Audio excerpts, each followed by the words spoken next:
Esto es narrar para no desvivir en el desempleo. El banquete de Platón, quinta y última parte.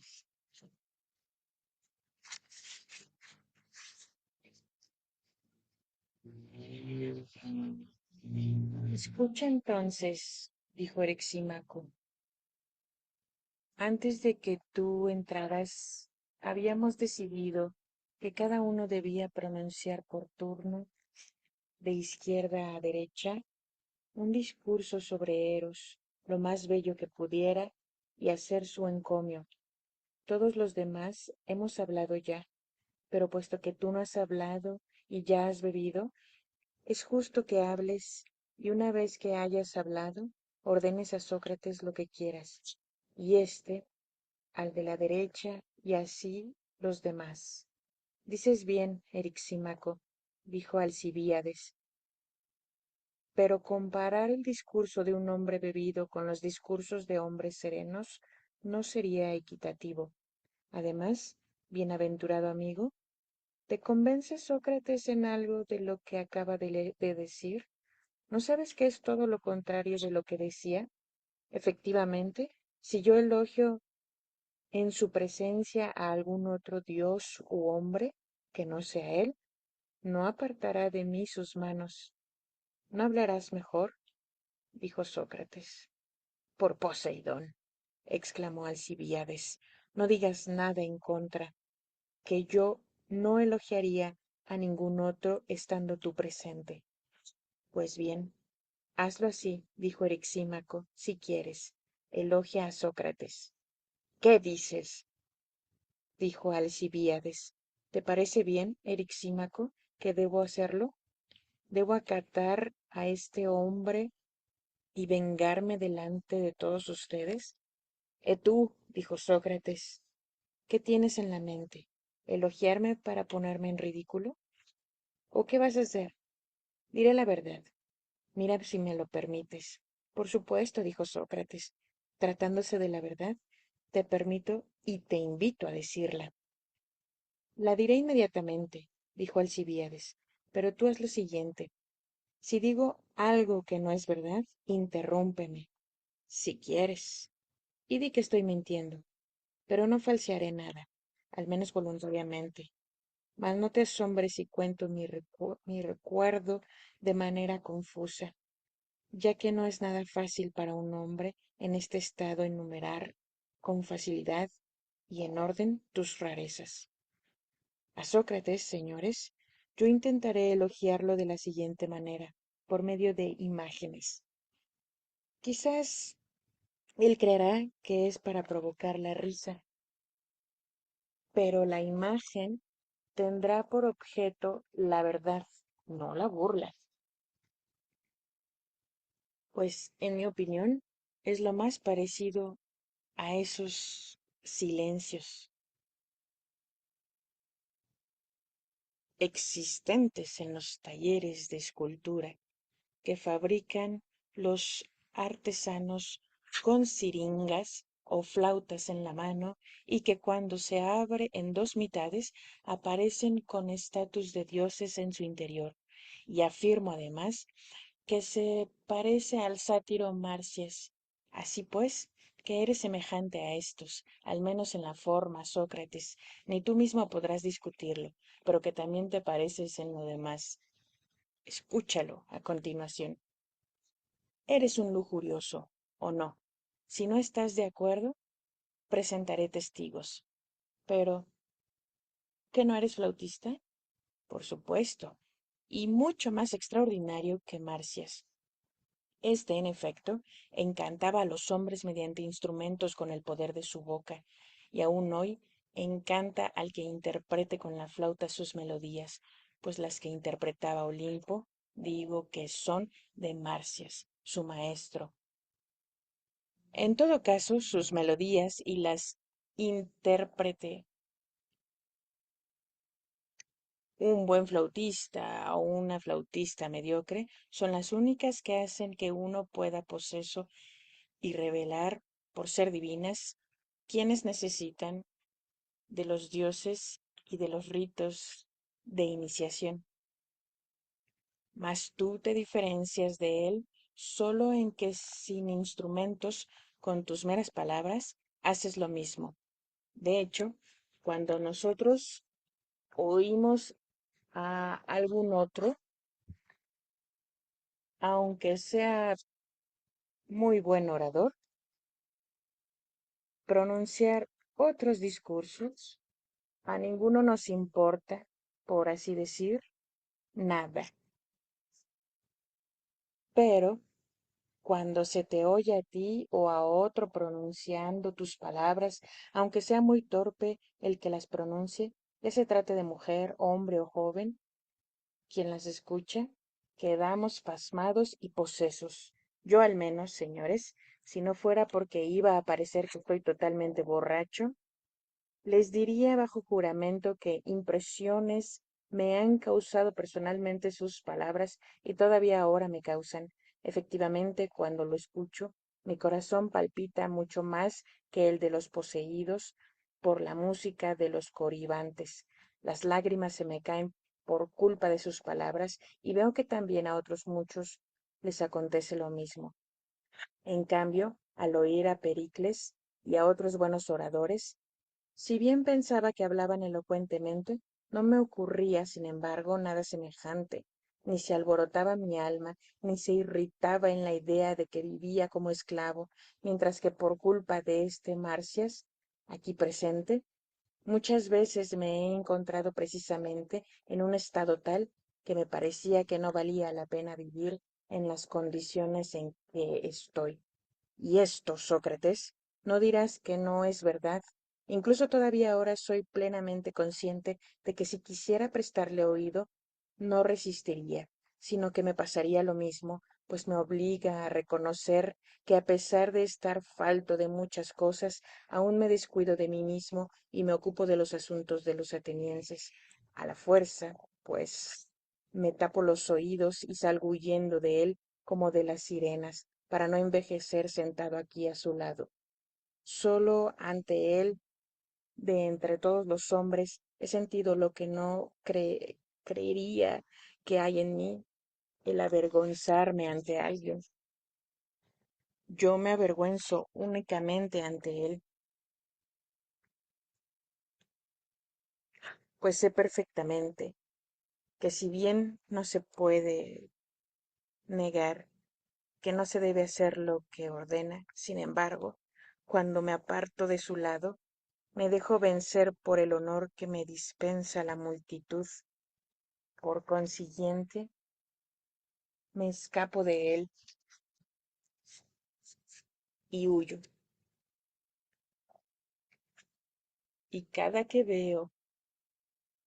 lo veo, me avergüenzo de lo que he reconocido. Muchas veces vería con agrado que ya no viviera entre los hombres, pero si esto sucediera, bien sé que me dolería mucho más, de modo que no sé cómo tratar con este hombre. Tal es, pues, lo que yo y otros muchos hemos experimentado por las melodías de flauta de este sátiro. Pero óiganme todavía cuán semejante es, entre otros aspectos, a aquellos con quienes le comparé y qué extraordinario poder tiene, pues tengan por cierto que ninguno de ustedes lo conoce, pero yo lo describiré, puesto que he empezado. Vean, en efecto, que Sócrates está en disposición amorosa con los jóvenes bellos, que siempre está en torno de ellos y queda extasiado, y que por otra parte ignora todo y nada sabe, al menos por su apariencia. ¿No es esto propio de Sileno? Totalmente, pues de ello está revestido por fuera, como un silencio esculpido, mas por dentro, una vez abierto, de cuantas templanzas, compañeros de bebida, creen que está lleno.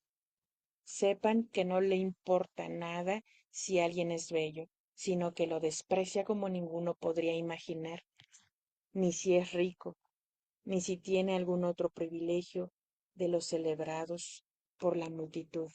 Por el contrario, considera que todas estas posesiones no valen nada y que nosotros no somos nada, se lo aseguro. Pasa toda su vida ironizando y bromeando con la gente, mas cuando se pone serio y se abre, no sé si alguno ha visto las imágenes de su interior. Yo, sin embargo, las he visto ya una vez y me parecieron que eran tan divinas y doradas, tan extremadamente bellas y admirables, que tenía que hacer sin más lo que Sócrates mandara. Y creyendo que estaba seriamente interesado por mi belleza, pensé que era un encuentro feliz y que mi buena suerte era extraordinaria, en la idea de que me era posible, si complacía a Sócrates, oír todo cuanto él sabía. Cuán tremendamente orgulloso, en efecto, estaba yo de mi belleza. Reflexionando, pues, sobre esto, aunque hasta entonces no solía estar solo con él, sin acompañante, en esta ocasión, sin embargo, lo despedí y me quedé solo en su compañía. Preciso es ante ustedes decir toda la verdad. Así pues, presten atención, y si miento, Sócrates, refútame. Me quedé, en efecto, señores, a solas con él, y creí que al punto iba a decirme las cosas que en la soledad un amante diría a su amado, y estaba contento. Pero no sucedió absolutamente nada de esto, sino que, tras dialogar conmigo, como solía, y pasar el día en mi compañía, se fue y me dijo. A continuación, lo invité a hacer gimnasia conmigo, y así hacía gimnasia con él, en la idea de que así iba a conseguir algo. Hizo gimnasia, en efecto, y luchó conmigo muchas veces sin que nadie estuviera presente. ¿Y qué debo decir? Pues que no logré nada, puesto que de esta manera no alcanzaba en absoluto mi objetivo. Me pareció que había que atacar a este hombre por la fuerza y no desistir, una vez que había puesto manos a la obra, sino que debía saber definitivamente cuál era la situación. Lo invito, pues, a cenar conmigo, simplemente como un amante que tiende una trampa a su amado. Ni siquiera esto me lo aceptó al punto, pero de todos modos, con el tiempo se dejó persuadir. Cuando vino por primera vez, nada más cenar quería marcharse y yo, por vergüenza, lo dejé ir en esta ocasión. Pero volví a tenderle la misma trampa y después de cenar mantuve la conversación hasta entrada la noche, y cuando quiso marcharse, alegando que era tarde, lo forcé a quedarse. Se echó, pues, a descansar en el lecho contiguo al mío, en el que precisamente había cenado y ningún otro dormía en la habitación salvo nosotros. Hasta esta parte de mi relato, en efecto, la cosa podría estar bien y contarse ante cualquiera, pero lo que sigue no me lo oirían decir si en primer lugar, según el dicho, el vino, sin niños y con niños, no fuera veraz, y en segundo lugar, porque me parece injusto no manifestar una muy brillante acción de Sócrates cuando uno se ha embarcado a hacer su elogio. Además, también a mí me sucede lo que le pasa a quien ha sufrido una mordedura de víbora, pues dicen que el que ha experimentado esto alguna vez no quiere decir cómo fue a nadie, excepto a los que han sido mordidos también, en la idea de que sólo ellos comprenderán y perdonarán si se atrevió a hacer y decir cualquier cosa bajo los efectos del dolor.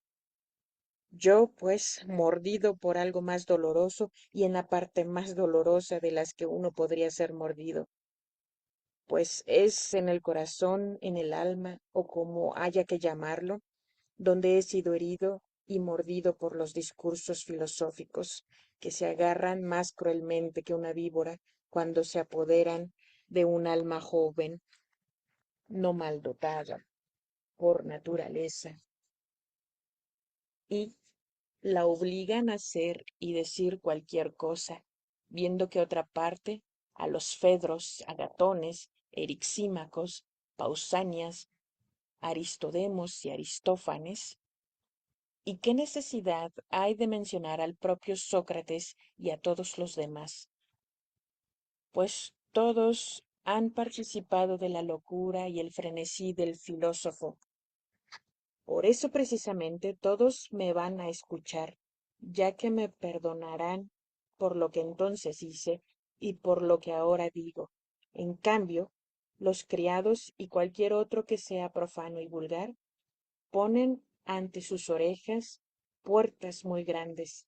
Pues bien, señores, cuando se hubo apagado la lámpara y los esclavos estaban fuera, me pareció que no debía andarme por las ramas ante él, sino decirle libremente lo que pensaba. Entonces lo sacudí y le dije, Sócrates, ¿estás durmiendo? En absoluto, dijo él. ¿Sabes lo que he decidido? ¿Qué exactamente? Dijo. Creo, dije yo, que tú eres el único digno de convertirme y convertirse en mi amante, y me parece que vacilas en mencionármelo. Yo, en cambio, pienso lo siguiente. Considero que es insensato no complacerte en esto como en cualquier otra cosa que necesites de mi patrimonio o de mis amigos. Para mí, en efecto, nada es más importante que el que yo llegue a ser lo mejor posible, y creo que esto ninguno puede serme colaborador más feliz y eficaz que tú. En consecuencia, yo me avergonzaría mucho más ante los sensatos que no complacer a un hombre tal que ante la multitud de insensatos por haberlo hecho.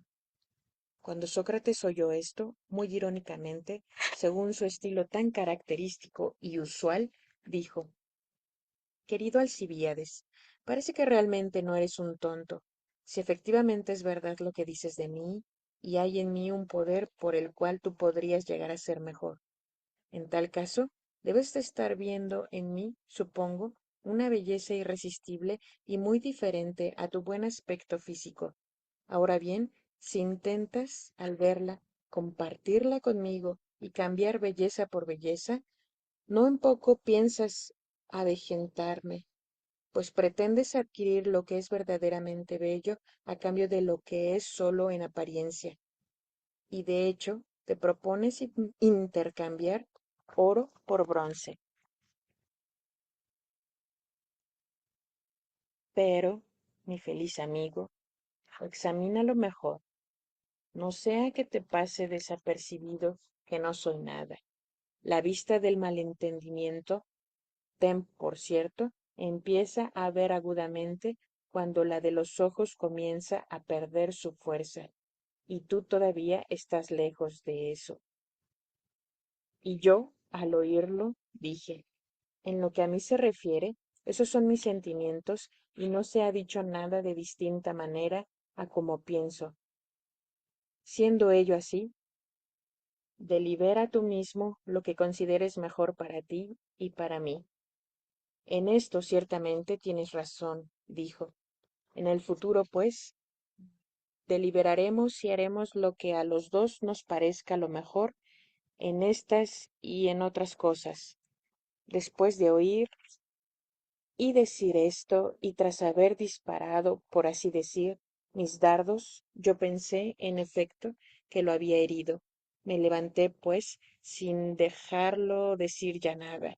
Lo envolví con mi manto, pues era invierno. Me eché debajo del viejo capote de ese viejo hombre, aquí presente, y ciñendo con mis brazos a este ser verdaderamente divino y maravilloso, anduve así, tendido toda la noche. En esto tampoco, Sócrates, dirás que miento. Pero a pesar de hacer yo todo eso, él salió completamente victorioso.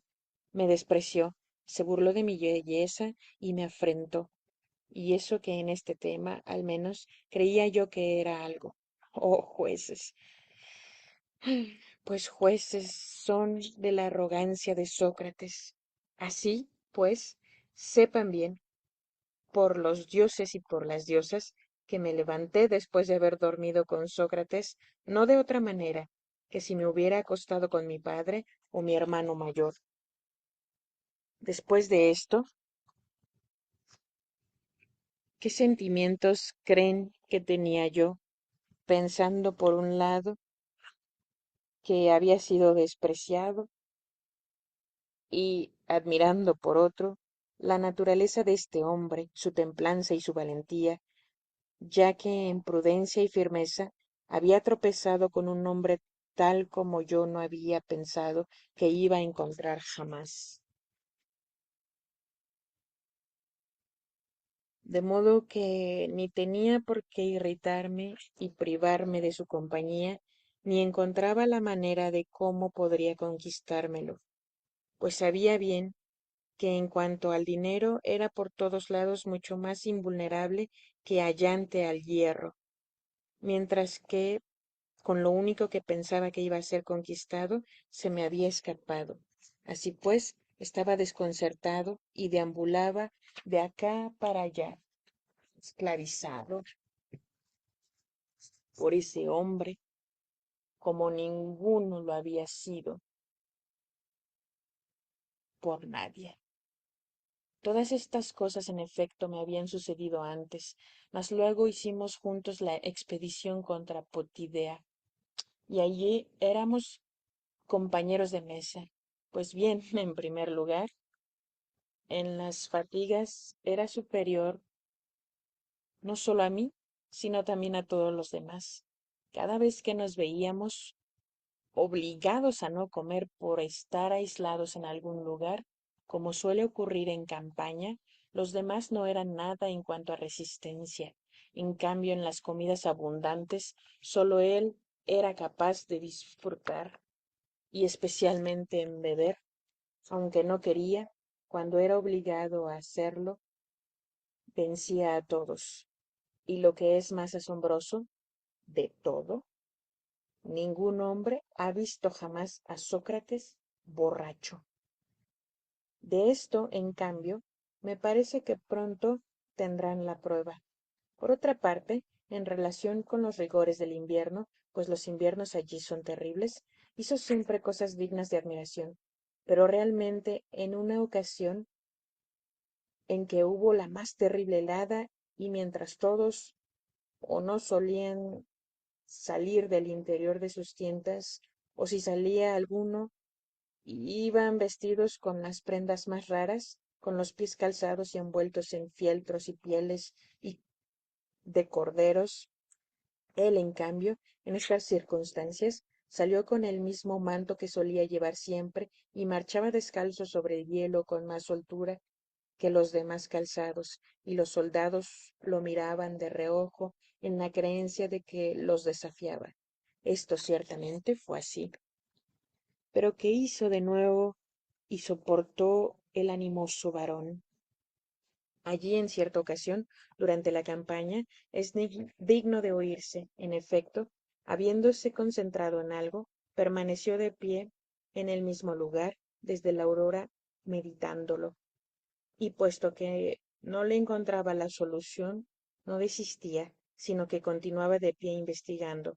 Era ya mediodía y los hombres se habían percatado y, asombrados, se decían unos a otros: Sócrates está de pie desde el amanecer meditando algo. Finalmente, cuando llegó la tarde, unos jonios, después de cenar, y como era entonces verano, sacaron fuera sus petates y a la vez que dormían al fresco, lo observaban por ver si también durante la noche seguía estando de pie. Y estuvo de pie hasta que llegó la aurora y salió el sol.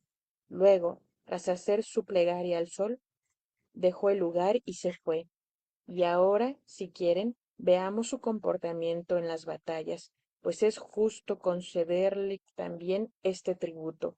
Efectivamente, cuando tuvo lugar la batalla por la que los generales me concedieron también a mí el premio al valor, ningún otro hombre me salvó sino éste, que no quería abandonarme herido, y así salvó a la vez mis armas y a mí mismo. Y yo, Sócrates, también entonces pedía a los generales que te concedieran a ti el premio, y esto ni me lo reprocharás ni dirás que miento, pero como los generales reparasen en mi reputación y quisieran darme el premio a mí, Tú mismo estuviste más resuelto que ellos a que lo recibiera yo y no tú. Todavía en otra ocasión, señores, valió la pena contemplar a Sócrates cuando el ejército huía de Delión en retirada. Se daba la circunstancia de que yo estaba como jinete y él con la armadura de hoplita. Dispersados ya nuestros hombres, él y Laques se retiraban juntos. Entonces yo me tropiezo casualmente con ellos y en cuanto los veo, los exhorto a tener ánimo, diciéndoles que no los abandonaría. En esta ocasión, precisamente, pude contemplar a Sócrates mejor que a Potidea, pues por estar a caballo yo tenía menos miedo. En primer lugar, cuánto aventajaba a Laques en dominio de sí mismo. En segundo lugar, me parecía Aristófanes, por citar tu propia expresión, que también allí como aquí marchaba pavoneándose y girando los ojos de lado a lado, observando tranquilamente a amigos y enemigos y haciendo ver a todo el mundo, incluso desde muy lejos, que si alguno tocaba a este hombre, se defendería muy enérgicamente, pues esto se retiraban seguros él y su compañero, pues por lo general a los que tienen tal disposición en la guerra ni siquiera los tocan y solo persiguen a los que huyen en desorden. Es cierto que en otras muchas y admirables cosas podría uno elogiar a Sócrates, sin embargo, si bien a propósito de sus otras actividades, tal vez podría decirse lo mismo de otra persona, el no ser semejante a ningún hombre, ni de los antiguos ni de los actuales, en cambio, es digno de total admiración. Como fue Aquiles, en efecto, se podría comparar a Brásidas y a otros, y a su vez, como Pericles, a Néstor y a Antenor. Y hay también otros, y de la misma manera se podría comparar también a los demás. Pero como es este hombre aquí presente, en originalidad, tanto en él personalmente como sus discursos, ni siquiera remotamente se encontrará alguno, por más que se lo busque, ni entre los de ahora, ni entre los antiguos, a menos tal vez que se le compare a él y a sus discursos con los que he dicho, no con ningún hombre, sino con los silenos y sátiros. Porque efectivamente, y esto lo omití al principio, también sus discursos son muy semejantes a los silenos que se abren, pues si uno se decidiera a oír los discursos de Sócrates, al principio podrían parecer totalmente ridículos. Tales son las palabras y expresiones que están revestidos por fuera, la piel, por así decir, de un sátiro insolente. Habla en efecto de burros de carga, de herreros, de zapateros y curtidores, y siempre parece decir lo mismo con las mismas palabras, de suerte que todo hombre inexperto y estúpido se burlaría de sus discursos, pero si uno lo ve cuando están abiertos y penetra en ellos, encontrará en primer lugar que son los únicos discursos que tienen sentido por dentro. En segundo lugar, que son los más divinos, que tienen en sí mismos el mayor número de imágenes de virtud y que abarcan la mayor cantidad de temas, o más bien todo cuanto le conviene examinar al que piensa llegar a ser noble y bueno.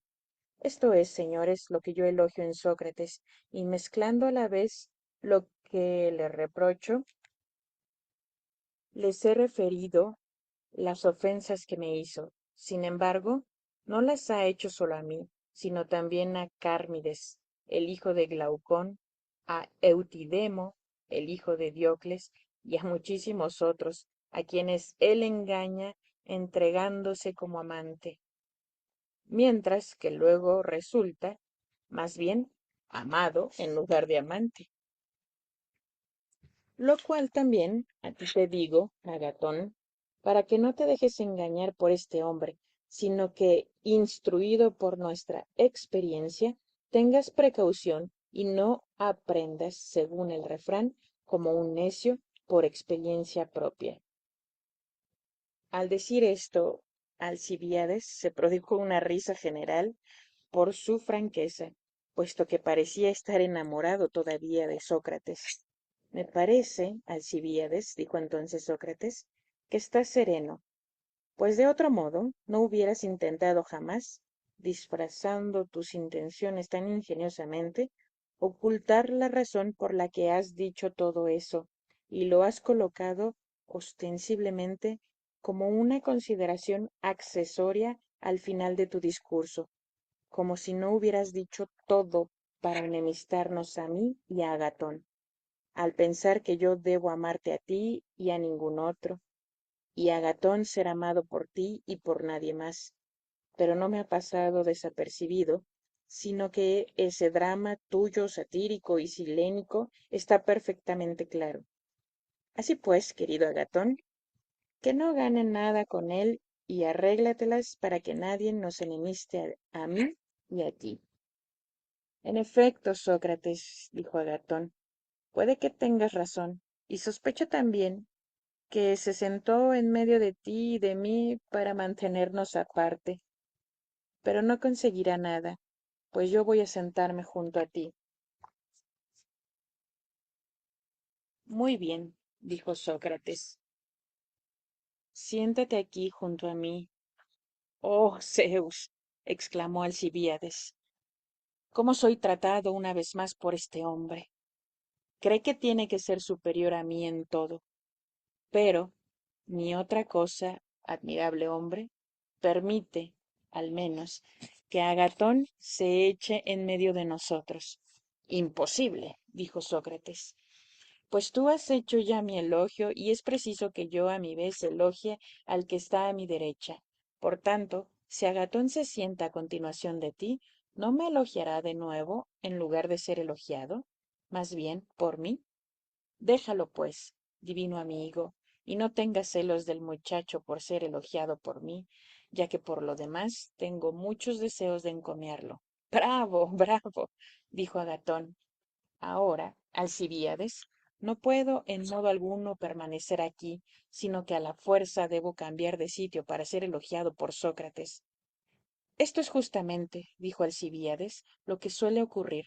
Siempre que Sócrates está presente, a ninguno otro le es posible participar de la compañía de los jóvenes bellos. Con qué facilidad ha encontrado ahora también una razón convincente para que éste se siente a su lado.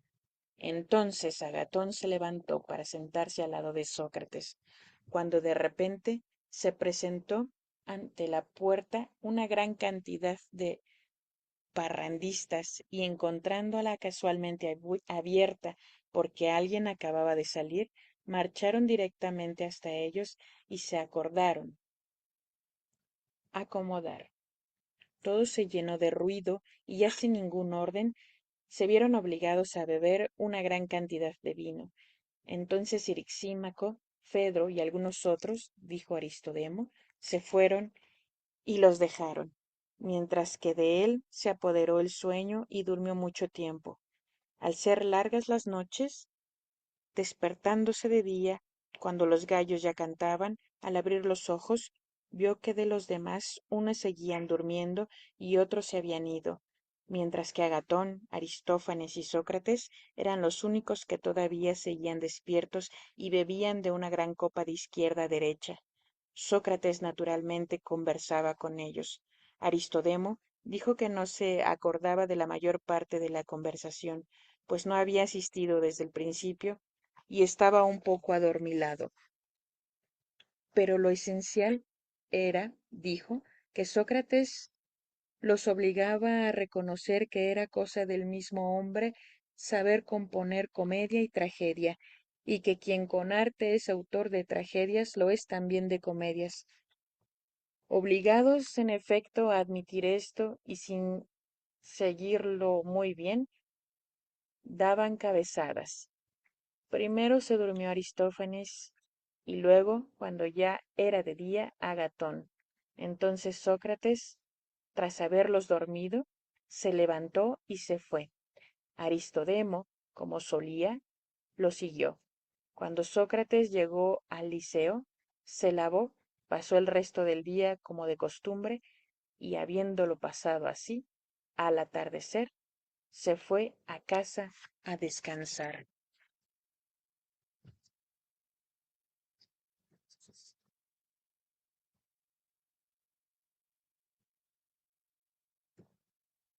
Esto fue el banquete de Platón, quinta y última parte, en narrar para no desvivir en el desempleo. Hasta la próxima.